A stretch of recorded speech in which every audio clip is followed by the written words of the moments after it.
Sir 2 मिनटं घेऊ का प्लीज प्लीज प्लीज मनोहरभाईंचं हॅलो सर आज ते नाहीत त्यांच्याबद्दल दोन शब्दात काहीतरी.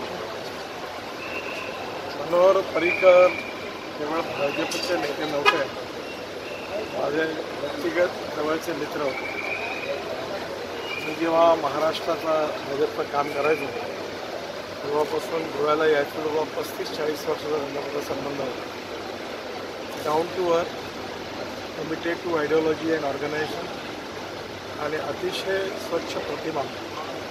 त्यांचं चाल चलन व्यवहार आणि चरित्र डाऊन टू अर्थ होते. मुख्यमंत्री म्हणूनही त्यांनी शेवटपर्यंत आपल्या आयुष्याच्या शेवटच्या क्षणापर्यंत गोव्याचा विकास कसा होईल, गोव्याच्या माणसाला न्याय कसा मिळेल याकरताच त्यांनी संपूर्ण आपल्या आयुष्यात प्राथमिकता दिली. त्यांचं जाणं हा सगळ्यांना अनपेक्षित धक्का आहे. भाजपचंही मोठं नुकसान आहे.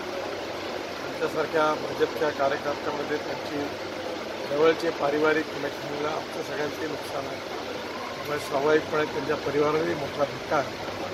माझं त्यांना श्रद्धांजली आहे आणि त्याचबरोबर त्यांच्या परिवाराला हे दुःख सहन करण्याचं शक्ती परमेश्वराने विशेष सर तुम्हाला ज्या पद्धतीने आमच्या पार्टीमध्ये पण गोव्यातून फार शून्यातून काम होत आहे आणि इथपर्यंत दोन्ही खासदारांनी सत्ता आणण्यामध्ये त्यांचा सिंहाचा वाटा होता. त्यांच्यासारखा नेता मिळणं खरोबर कठीण आहे. त्यांचं खूप मोठं नुकसान आहे. कारण त्यांनी जी इच्छा आणि आयुष्यभर ज्याकरता काम केलं ते त्यांचं मिशन पुढे गोव्याचं काम आणि गोव्याच्या माणसाला न्याय देणं आणि गोव्याचा विकास हे पुढे नेणं हेच खरं सगळ्यांचं कर्तव्य आहे. पण मला आठवतं की आपल्या पंडितच्या फुलाच्या वेळी त्याने मला फोन करून सांगितलं 4 दिवसातच तुम्ही या, माझी इच्छा आहे की फुलाचं उद्घाटन तुम्ही करावं. मला त्यावेळी वेळ नव्हता. पण त्यांनी मला सांगितलं की हा कार्यक्रम व्हावा आणि त्याला मी यावर्षी माझी इच्छा.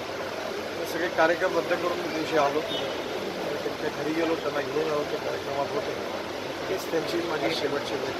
सर धन्यवाद भाई टी व्हीवर आली नाही ते येणार का उद्या?